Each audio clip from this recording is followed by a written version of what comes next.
All right, fine. I'll be a gracious host. How you doing? Little Mermaid is the scariest Disney movie by far, though. Why the hell is Ace Blade in your Kickstarter?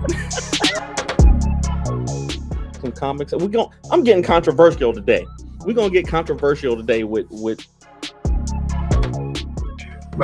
My proudest moment is this interview and being able to talk to you two.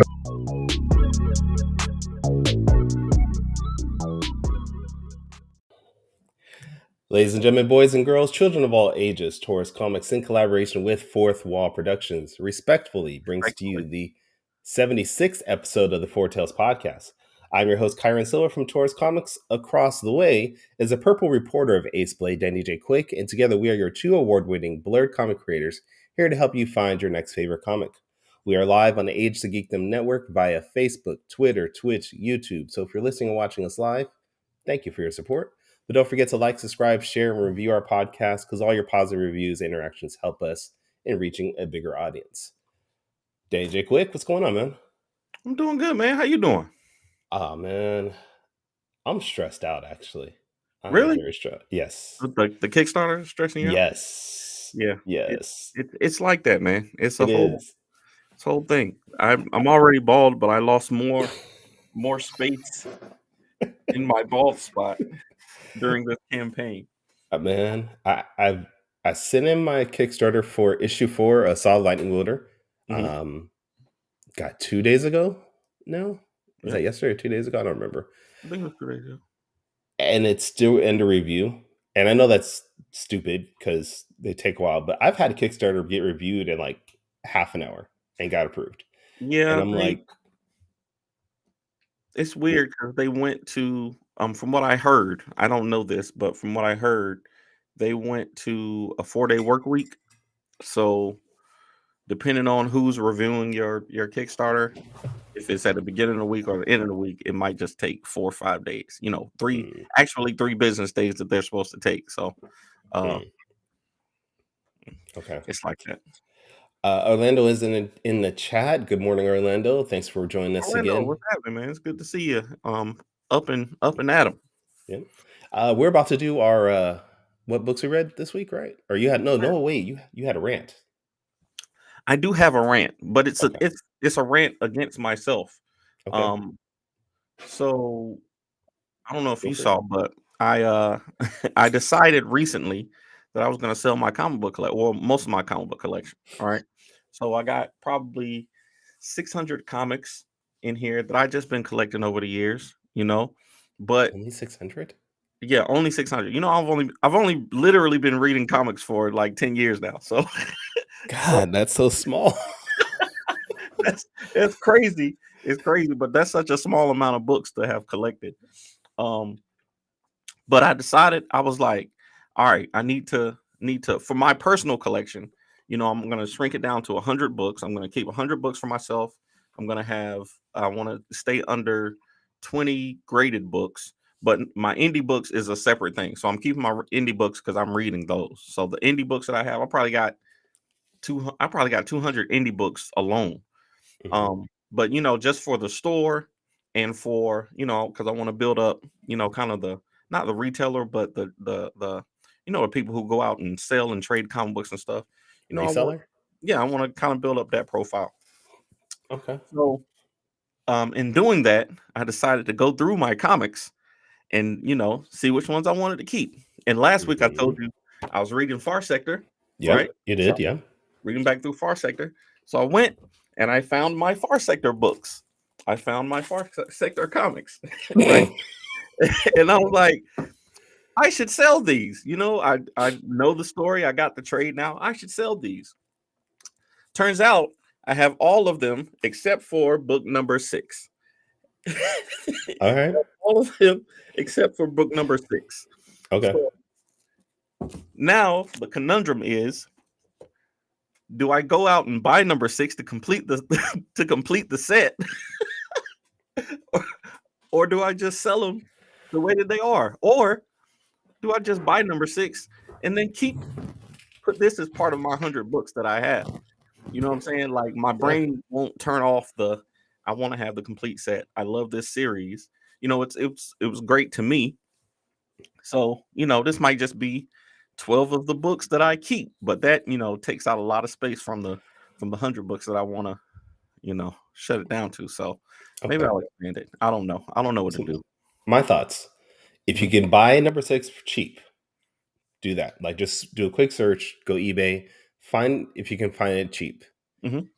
If you can't find it cheap, sell it as is and just say the whole series without issue 6. Just let everybody know, hey, this is everything without issue 6. Mhm. Um, my other issue is, how the hell do you still only have 600 comics? I was like, I was just thinking about that. I was like, I got 18 long boxes in my closet right now, and I think about each long box holds about 200 comics. So I got like almost 4,000 comics. Bruh, that's ridiculous. How Yeah, long you been collecting books? about 35 years now. Yeah. I'm super I young mean, to I didn't even start really collecting comics until cuz I started reading comics when I started making comic books, right? yeah. So, as an adult, I've only been making comics 10 years and I didn't even know what I wanted to collect. I was just buying stuff that I thought was cool. And then, it started to grow. So Okay. it's weird, bro. Uh, Hey, yeah. and everybody's not independently wealthy like you. So Uh, everybody can't just have 4,000 comic books in their house or in their apparently, from y'all, I'm living off my retirement money, so I'm good. but Justin is right though. Justin is right though. He said it's Yeah. gonna bother me now I don't have the whole set. Now I gotta complete the set before I can sell it. But Yeah, when I complete the set, I'm not gonna want to sell it. I'm gonna be like, oh, I like these. I'm gonna keep them. and Justin on Facebook also is right. He says that your little collection is cute.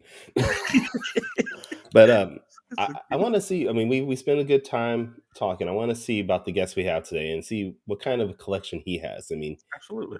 he's probably been collecting comics for a good amount of time, and not respectfully, that not about his age. What's crazy is that I was looking through his bio and I was like, oh, he's been making comics as long as I've been alive. Like I Facts. was born in 1985, and I want to say his first publication was 1986 or late 1985. So, Mhm. absolutely glad to have our guest on today. All right. Well, I mean, do you have an intro for him? You sounded like you're about to go off on something. Go ahead, you got it. Oh, okay. Wow. Well, we have the amazing Ben Dunn on the line today. He's from Antarctic Press. He's been around for, like you said, a long time creating comics, but creating a plethora of comics. So, Ben, thank you for being on the show today. Yes, sir. Thank you. It's an honor and a pleasure to be here, gentlemen. So, all right. So, we were talking about our comic books. I do want to know roughly how many comics do you think you have in your collection, if you still have Uh, one? yeah, I do have a collection. Presently, I probably think I got maybe about 1,000 or so. I mean, I've collected a long time, and I've gone through many collections, bought, sold. But now I just focus on just stuff I really like, and just focus on that. And then, what they say, you collect what you love, and you'll never be disappointed. Okay. That's right. So, I'm in that vein now. I'm like I need to because a lot of these books, I bought to read them or whatever, and now I'm at the point where like I want to keep certain stuff I want to keep for myself, but the rest of the stuff I can I can Yeah, sell I or hear you, man. I haven't bought any modern comics in a long time. I feel if I'm going to pay $4 or $5, $6 for a new comic, I might as well, buy an old Bronze Age or Silver Age book for the same price, and right, I'll probably get a lot more enjoyment out of those books. right. Yeah. so first thing we want to do, like we've been doing the last couple of weeks, is want to go through and see what everybody's been reading this week. So Ben, you're a guest. Can you, to our crowd of people here, what comics have you been reading this week? Uh, Truthfully, I haven't read any. I mean, I read a lot of independent comics, but I That's what haven't we're here read for. any Marvel or DC in a long, long time. Um, See, I mean, I mostly read books that people send me. Like a lot of guys that I know, they just send me comics for me to read. I read a lot of the. Uh, I read a lot of just books I get out of the dollar bins whenever I go to a convention or stuff like that. So, Mhm. uh, I'm trying to expand my repartee, so to speak. So, I've been buying mostly just oddball comics, like romance and horror comics and cartoon comics. Non superhero comics, believe it or not. Nice. Just to see what the writing is like, see what the art is like. Because some of these non superhero comics, they had really long lives. When before comics became almost strictly superhero, there was a lot of genres. Western, science fiction, Mhm. and things like that. And I just wanted to open my horizons, so to speak, to see what made them popular or different, or what the writing style was like, who the art was like, and things like that. So that's what I'm mostly into now. Nice. Okay. Oh yeah, we're all about the indie comics. Most of the stuff that I read these days is is indie comics. I still go to the store and support a couple of mainstream titles, but my guy Jermaine Exum, he's at the store and he knows what I'm gonna like, so he just picks books out for me, and then whenever I come in, he's like, "Here, check these out." So Well, that's interesting because I believe that uh, I mean back in the 80s and 90s, indie comics were just sort of like a niche type Mhm. thing, so occupy a corner of the comic book store. But now it's really gotten way accepted. It's getting to the forefront because the quality of the indies now are on par, if not surpassing, a lot of the quote unquote mainstream comics nowadays. I mean, the talent that Mhm. has arisen in the last 5, 10, 15 years has been astonishing. I mean, I can see it just based on the submissions I've been getting, mhm. based on the crowdfunding projects I've been seeing, and just in the general look and feel of these indie comics. It's just astonishing to me how much headway indie comics have made into the market. Yeah. Yeah, yeah. We both noticed that too. We both are Danny and I are both, comic creators on our own for independent scene. What would you say is the biggest reason of this wealth of talent now coming into independent scene? Is it just the access to internet where we can talk to more people? Is it just general Well, I think, yeah, evolution? that's definitely a factor. The fact that the internet allows you to expose yourself to way more people than at previous. I mean, the fall of the gatekeepers is what really uh, is. That used to be, there was like what you had to go through a publisher Mhm. traditionally, Mhm. and now you don't have to. You can do your stuff directly, straight to the people, direct to the consumer.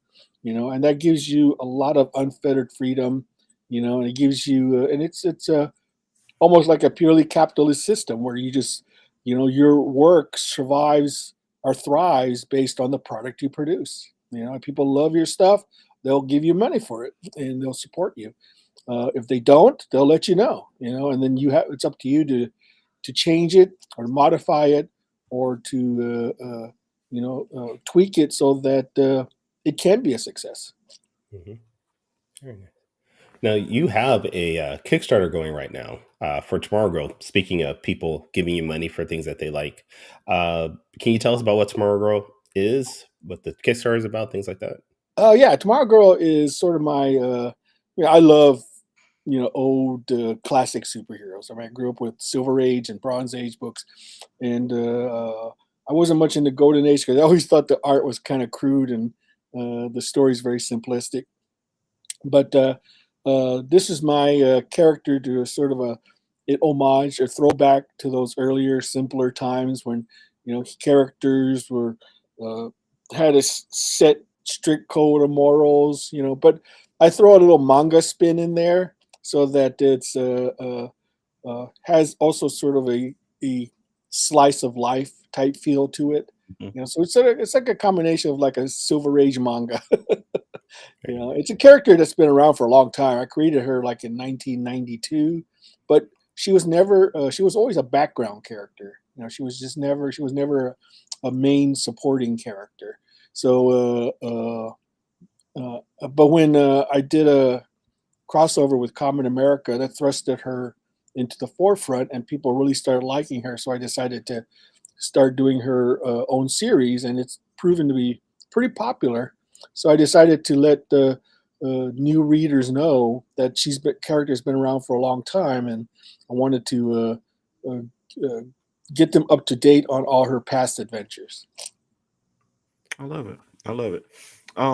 So before we get into your comic book history and going back to the beginning, like we like to do, Justin has a question in the comments, and I'd like to hear both of y'all's perspective on this one. So Justin is a good friend of mine, and he's recently gotten into reading comics and interested in the comic book business and things like that.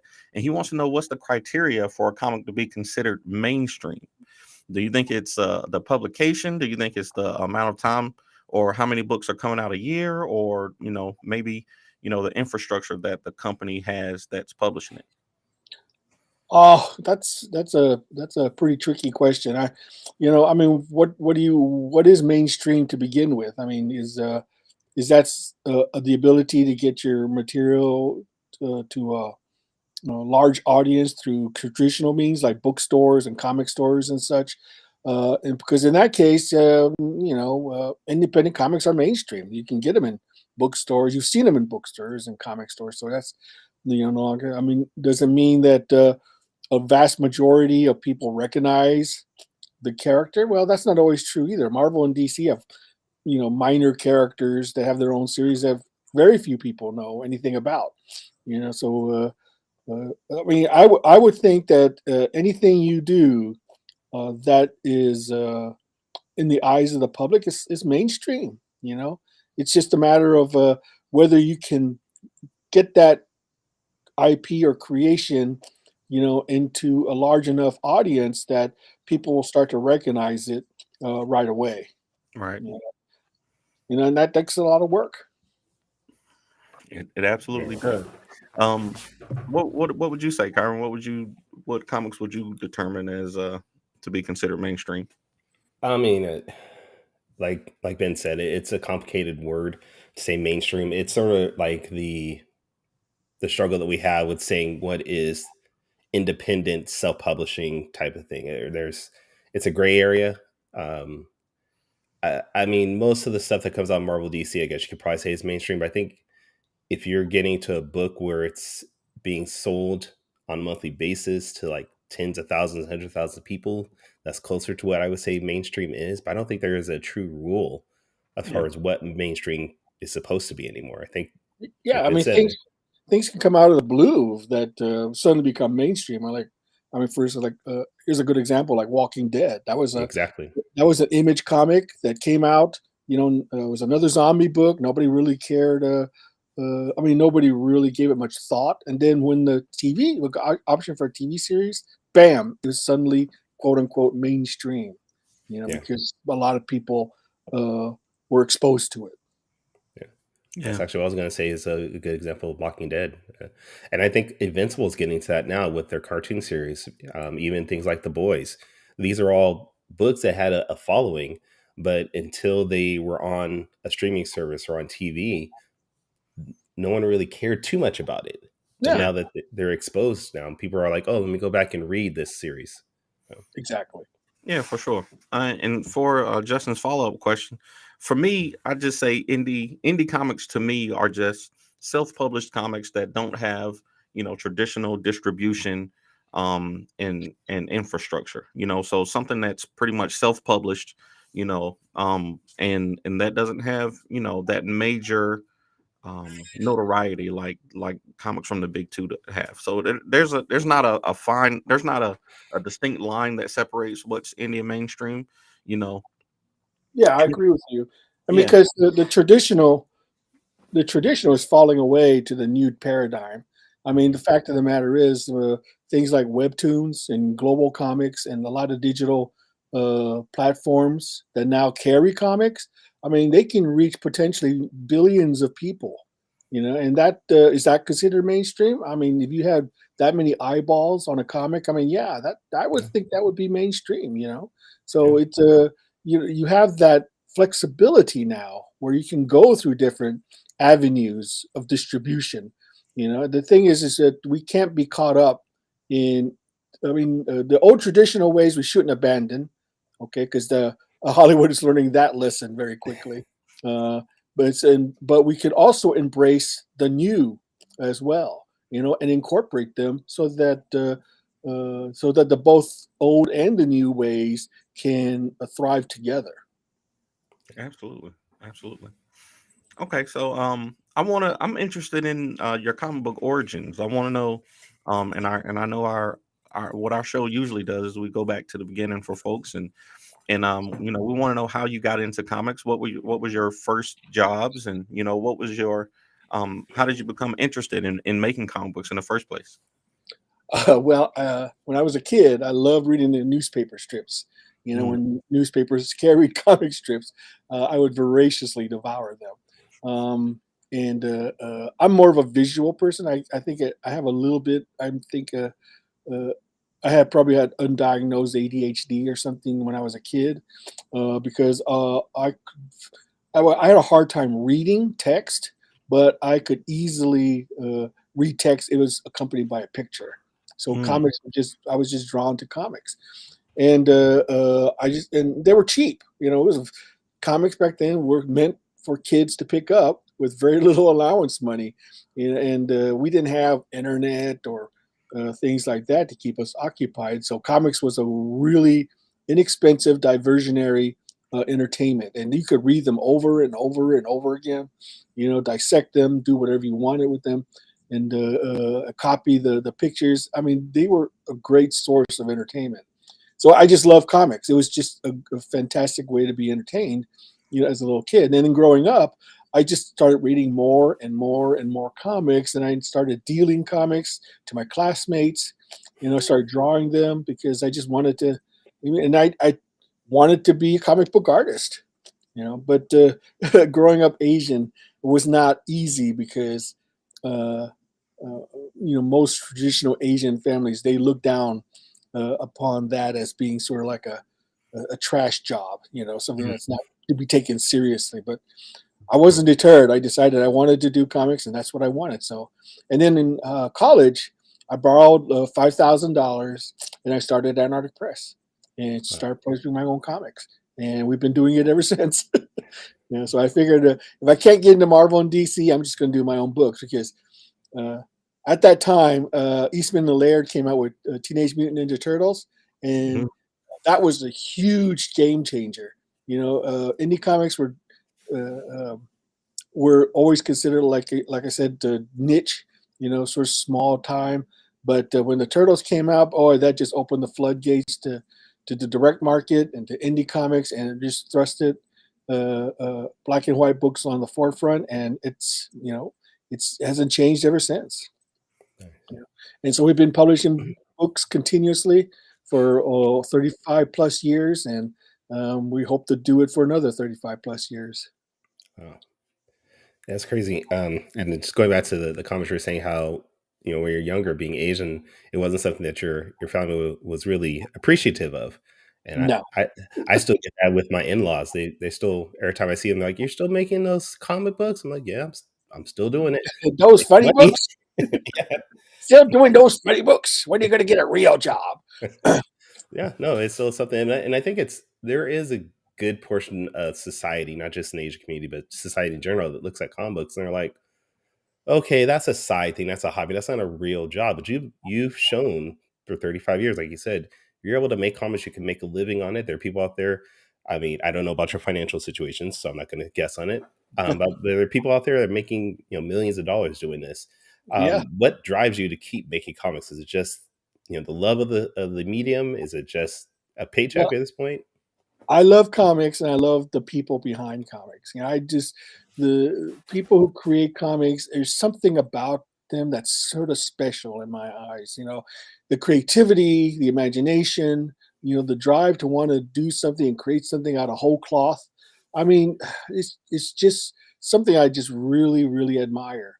And my I mean, I'm not a rich man by any stretch of the imagination, though I hope to be one day, because there's a lot I could accomplish because, all the money I make, I put back into creating more comics. I mean, I could, sit back and just do my own thing, but I love giving people the opportunity, to get out there and get their stuff exposed. Now, I mean, now publishers are not nearly as important as they used to be because of crowdfunding. People Yeah. can just do their own thing and not have to worry about it. But there is something special about seeing your comic in a comic book store, being browsed by just the public at large. I mean, it's not maybe not as important, but there's sort of a cachet behind that. So, in that sense, publishers still have some value in those terms. So we like to embrace both sides. We like to do the crowdfunding, but we also stick to the traditional model of getting comics into comic stores. Mhm. I'm following up on that because you brought up something that at least was important to me recently is your idea of giving back and letting other people shine, and the idea of seeing their books in comic books and in a comic store.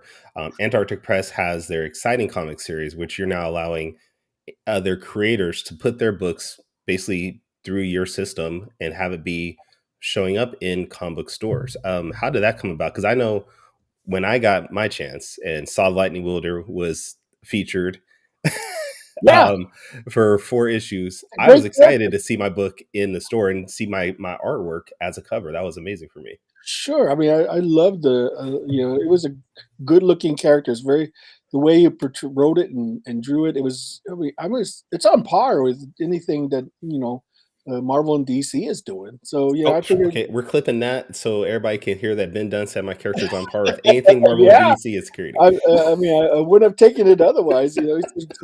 It's a really, the thing is that, I could, I love anthologies. When I proposed to revive exciting comics, and all these anthologies. AP was very resistant at first.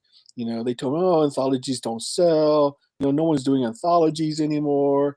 That's old hat." And I said, "No, look, guys, this is a way for us to do premiere new ideas.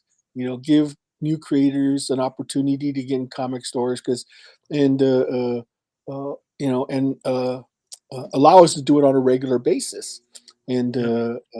and it's we've been doing it, and they say, okay, fine, you edit it and we'll do it. So I've been doing it for the next the last 38, 39 issues. We're approaching our 40th issue on Exciting Comics, and we're just doing all sorts of I, I'm doing all sorts of experimental stuff. People send me submissions to of their crowdfunding projects. I mean, see, I don't uh, I don't restrict any creator from doing their own thing. I always you do whatever you want to do. You give me the permission to do it in Exciting Comics, and that's just uh, uh, that's just gravy. You can still make your money selling your own thing, and I get an opportunity to expose your work to the comic stores. I love it. I think that's a great idea, and I know everybody who's been published in those books has probably seen it as a wonderful opportunity and is grateful for it. I'm gonna be submitting about 10 projects within the next couple of months. So I look forward to it. Well, you'll keep me in issues for the next 5 years. there we go. There we go. Just expect a lot of purple characters coming through your A door lot of one day. lot of purple, a lot of purple coming. Nothing wrong with purple. But I think that's awesome. One question that I had, when it comes to making comics, and I'm gonna get into this a little bit when it comes to quick takes. How do you, what is your perspective on maybe um, having a lot of different kind of comics books come out by a creator versus sticking to that one comic book, like right now you're working on Tomorrow Girl. Would it Do you think it might distract you to work on a do you think it distracts you to work on a bunch of different projects at the same time, or do you have time to just focus on just the one thing that you love? Well, it's different with every creator. I mean, we're all different in how we want to do things. I mean, like for instance, Jess Smith, all he does is bone. Mhm. That's one thing. Stan Sakai, all he does is Usagi Yojimbo. That's it. Eric Larson, all he does is Savage Dragon. Right. So if Friend you're of the show, Eric Larson. yeah, I saw that. It was a really cool clip. But if you're happy with your one creation and you've made it so that you can actually make a living off of it, then there's no reason for you to change if you think you've got a lot of stories to tell using that character. There's no. It's really up to the individual career. For me, I have a short attention span, so what I like to do is I like to do one project and then I'll come up with another idea and do another project because I can do it. And the one advantage I do have is that I can draw my own stuff.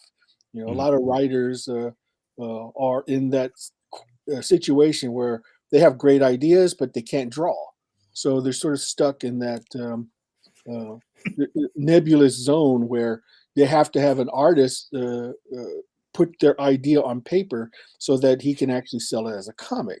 So I do have that advantage. So I can, if I decide, what, I'm just going to do something different, I can just sit down and draw it. So it's not a big deal for me. But for a lot of other creators, it can be an issue. And also after 35 years of doing this, I get into a certain rhythm, I get into a certain routine. I know I have to do X number of pages a day, and I do them. And if I don't make my quota for the day, then I have to make it up the next day. So Right. to Right. maintain the schedule. So for me, it's about getting out product. You gotta keep producing, because I'm of the firm belief that if it's out of if it's not out of eyesight, it's out of your mind. Out of sight, out of mind. That's the truth. That's right. Now, one thing we haven't touched upon is Warrior Nun was one of my favorite series coming out of Antarctica Press, and you were lucky enough to have that turned into a Netflix series. Can you give us quickly like a breakdown of how that process came about? Because a friend of mine is also having his comic turned into a series on FX, and I know from his perspective, it's been years in the making. Was that sort of same thing for you too? It took years for it to get to that point. Yeah, it's really all depends. The timing is everything. Like you said, I was lucky. The timing is everything. And also it helps to have people who actually believe in your project. Because you can handle it one of several ways. One, you could attempt to try to do it yourself, but that takes a lot of time and effort, and you have to make connections. You got to do meetings, and that takes away from your actual job of creating. You know, and that's what you really should be focused on. The main thing is that I had someone. We had actually started trying to do a Warrior Nun series as far back as like 1996, Oh wow. and yeah, we spent a good amount of money to do an animated pilot for Warrior Nun. I'm not sure if you've seen it, but it's on YouTube, so you can check it out. And we had approached like a dozen production companies. We went to Warner's, we went to Disney, we went to Madonna's production. We've been to a lot of. What I did was I got an agent to represent me, and he took the property and he shopped it around, and then he set up the meetings, and then we went to the meetings to pitch the idea. Um, I guess it was just an idea that was just too weird, too out there, because all the meetings we had during the 90s, nobody got it. They didn't understand it. They didn't know what it was about. And the idea of a fighting nun, was just too out there. Some people thought, oh, it was too controversial. We couldn't, there's no way we could do this, and so my old agent left, and because he couldn't sell it. So after you left, I got in contact with, a guy named Dean English, who is part of Perfect Circle Productions. He contacted me and said he wanted to represent Warrior Nun, around the 2000s. So he took the property, started shopping around, and he was having the same problem, but he was more determined than my previous thing. So a lot depends on who you get to represent you. He has to be someone, he or she has to be passionate about your property enough to do the footwork and to sell it. Because that's really good. Now, some people have less problem with that because they're well known. I mean, Mark Miller and all those Eric Kirkman, they have really good representation because they had huge successes under their belts. But they too had to start from scratch. So everyone has to start somewhere. That's the important thing. It's not to be discouraged, and play the long game. Now, sometimes it can happen really fast. So you do a property. Let's say you do a property and it sells 1 million copies. That's an attention grabber, right there. And then that's a far easier to try to sell that, especially if you have a high, what you call a high concept, where you have a title that's like, eye catching and grabby, and that also helps. The only disadvantage to that is that you have to have a good body of work. Okay, let's say you do 2 issues of a book and it's like hot, really hot. People are, we're going to option this as a show, but you only have 2 issues. So how are you going to do a TV series or a movie based on something that only has 2 issues? The thing about Warrior Nun is by the time by the time Dean we had 15 years of Warrior Nun material you could draw on. Over 100, 200 issues that they could do. So he was having a hard time selling it. Okay, I had run into some medical issues and I had to sell the rights to Warrior Nun to Avatar Comics, and so I got a pretty good big chunk of change there to cover everything. But I lost the comic book rights to Warrior Nun. That's why Antarctic Press hasn't been doing any Warrior Nun comics, if you notice, in the last 10 years or so. But he still retained all the TV and movie rights. So he was having difficulty selling it. And then he did a sizzle reel. That's also on YouTube if you want to check it out. I'm not sure if you know what a sizzle reel is, but it's sort of like a proof of concept type thing where you show how a show could be. It was actually filmed. So he spent some money. He got a sizzle reel done, and he still didn't get any nibbles. So he contacted a friend of his named Simon Barry, who was a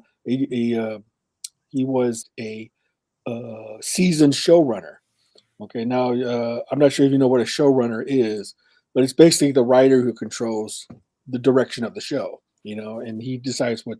So he tweaked the property, so it would be more sellable, and then he took it to Netflix, and Netflix greenlighted it, which was fantastic news. I mean, I'm sure it wasn't too unusual because I'm sure Netflix was greenlighting everything back then, but I mean, I was happy. It was fantastic news, but they made a lot of changes to the source material, so I wasn't resistant to that because I understood, things don't exactly translate from the source material into the final material, and he wanted it in a certain direction, and I thought what he did was fine. It was good. It was different, and we got 2 seasons out of it, and I think he's trying to get a 3rd season in another streaming services, but cross my fingers. We'll see what happens. Netflix seems like they have a 2-season. They have a thing with like the 3rd and 4th seasons of shows. Like unless it's huge like Stranger Things or something like that, they'll cut you off after 2 seasons. It seems like. Yeah. But absolutely, it was a good show, and I'm definitely excited to hear about if we do get a 3rd season anywhere, on any, and I know a lot of these streaming platforms are looking for great content, so there's definitely hope for that. Yeah, absolutely. I always say if I can do it, then anybody can do it. That's my saying. That's what I say. That's right. Never give up hope. That's right. Okay. All right. So now, if you're ready, Kyron, this is my favorite part of the show. Quick takes. So if you've never seen the show before, Quick Takes is a rapid fire Q&A session where with our guests, where I ask you 5 questions and get 45 seconds each to answer those questions off the top of your head. So if you're ready, let's do it. Okay, let's do it.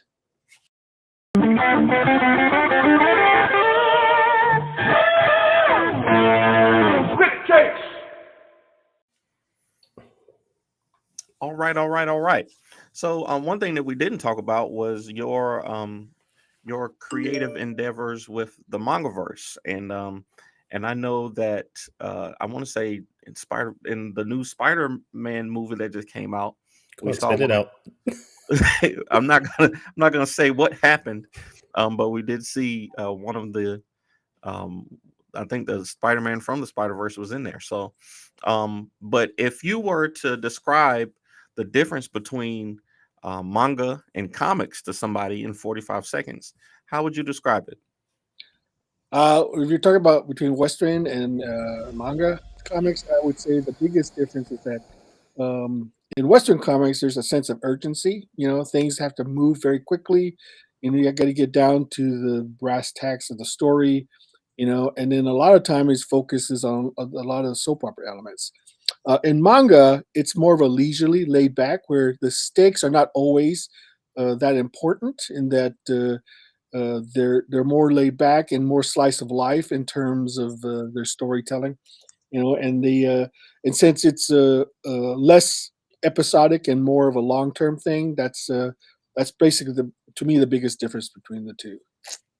Oh, I like that answer. That's a pretty good breakdown. I never even thought about that before you said it about the urgency of Western comics. Because definitely every issue there has to be some kind of Conflict. conflict in every issue. But that's a great breakdown. Okay, so question number 2. I won't say recently that you posted, but I saw that you posted that you were thinking about putting the stamp from the Comics Code Authority on your comic books. Do you think that we should bring back the Comics Code Authority, and why? No, I don't think we should bring it back. It's a nice little nostalgic treat. It's sort of like a little, nudge, nudge, wink, wink to longtime comic book readers. But also, it sort of gives new readers like, what the heck is this? They don't have any idea what the Comics Authority is, and the generation that's growing up now with comics, they have no idea what it means and what it symbolized. And I thought it might be a little tiny thing, a historical relic that might interest new readers into discovering what comics books were like when it did have the Comics Code Authority. So it's just basically for fun. Absolutely, I love it. And again, Spider-Verse last night they used it also. I think they opened both of their movies with that. So Oh yeah, I intend to watch it. I'm looking forward to it. yeah, it was all right. All right. So question number 3, and we did talk about this a little bit earlier, but I want to approach it from a different standpoint. We have a lot of new comic book creators in our audience and people that want to make comics or just started making comics. If you were to give advice to a new comic book creator, would you tell them to start with one character or multiple characters or franchises to find their audience? I would start with just starting. Whatever you want to do, you should just do it. The thing is that more than anybody what you want to hope to achieve with your creation. The biggest stumbling block I found with new creators is just actually getting started. I mean, you may have the greatest idea locked in your head, but if you don't actually put it on paper and share it with other people, it's essentially useless. So, I mean, I would say just go ahead and do whatever you find you enjoy doing, and just do it and go at it and don't stop, until you're ready to stop. I love it. Absolutely. Just starting. That's great advice for anybody at any level. Just don't let yourself get in the way and just do what you can to get started. Absolutely. Right Um, on. all right, question number 4. Now this might be a little controversial, but in your opinion, what do you think is the bigger piece to success in comic books? Do you think it's talent or connections? Um, you got to have talent, and there's no question about it. Because if you don't have the talent, then you really don't have a foundation to build your creation on. Now, connections are important. A lot of things get done with connections, so that's why it's important to build bridges, and not burn them. The last thing you want to do, and I try to do this with every new person I meet. I try to get to know them and respect them and decide what they're trying to accomplish and what they're expecting from me. And the last thing you want to do is to insult somebody who may someday be your boss. So just always treat people with respect, and treat them with dignity. Absolutely. I love it. Okay, so question number 5. Now I do another show called Top 5 Live where every week we come up with a different top 5 list. Okay. Mhm. So and on this show I like to get our guests to do a top 5 list off the top of their heads just to put a little pressure on you. So I want to know, in your opinion, what are the top 5 most impactful manga series? For me personally, Mhm. I would probably say anything by Ishimori. He's the guy who did Kamen Rider Mhm. and Cyborg 009. And I grew up with Go Nagai, who was the godfather of all giant robot manga. You Mhm. know, I love Rumiko Takahashi, she's the master of everyday comedic comedy manga. And let's see, I also like the uh, Tetsuhara, who does the Fist of the North Star. Oh yeah. That was an incredible manga that just redefined action. So is that One, 4 or 5? one more. I got That's one more. 4. Oh yeah, Matsumoto, who does Space Cruiser Yamato. Okay. Awesome. Yeah, those are yeah, definitely Fist of the North Star. I want to say was probably my first that was probably my first manga ever. Or in anime too. Yeah. I was probably too little too young to be actually watching that movie when it came out. But my older cousin, he put me on Well, you couldn't take your eyes off of it for sure once you start watching. that started my whole journey into anime and manga, to be honest with you. So absolutely a great list. Um and that was Quick Take. So thank you so very much. This week, Quick Takes is sponsored by um Pure Life water. Re, drink water and hydrate. The water of life. Pure Life, if you want to actually sponsor us, you can reach out to us at fourtailspodcast@gmail.com, and you can pay us for that sponsorship and endorsement, because I didn't know we were doing that now. Hey, I'm speaking it into existence. Every week, if we don't have a sponsor, I'm just gonna make up one. Okay. Can we make up one that we actually get paid for? Yeah, we're gonna get paid for one eventually. We're Okay. gonna All make it right. happen. All right. All right, Ben. Well, this is the ending of our show. We thank you for being on, but we want to make sure people check you out. So, where can people buy your books, check out your social media, things like that? Well, they can read my comics on Global Comics. I also have serialized comics on Webtoons. If you want to buy back issues of Anarchic Press stuff, the Anarchic Press does have a Shopify site, and they also have their own website selling back issues. I do have an eBay. I don't have an eBay store, but I do publish stuff on eBay. So, and you can always just write to me directly if you're interested in. I have a Facebook page where I sometimes sell artwork and back issues and things like that. So, and of course, I have a crowdfunder I always encourage you to take a look at that and see if it's something you're interested in. Yeah. All right, Danny. What about you? Where can people check you out? Y'all know me. The best place to find our stuff is www.fourthwallpros.com. That's where you can find all of our comics, hats, merch, and all that good stuff. And then if you want to find me on social media, it's at the Ace Blade on all social media platforms. Kyron, where can people find you? You can check me out at tauruscomics.com. Get all my past issues there, all 11 copies of everything I've made. With issue 12 coming out soon on Kickstarter for Saw the Lightning Wielder, issue 4. You can check me out on Twitter, Instagram, Facebook, at Tourist Comics, and TikTok. Although I don't use TikTok anymore, really, but I should. I know. But if this is your first time checking out the Four Tales podcast, you can go back to our website, which is fourtalespodcast.com, listen to previous episodes, or check it out on YouTube. But join us next week, where we will have Oscar Garza from 5 Meets Comics on, talking about their newest series. That'll be next week, Saturday. But until then, sayonara, goodbye, and please take care of yourselves. Hasta la vista, baby.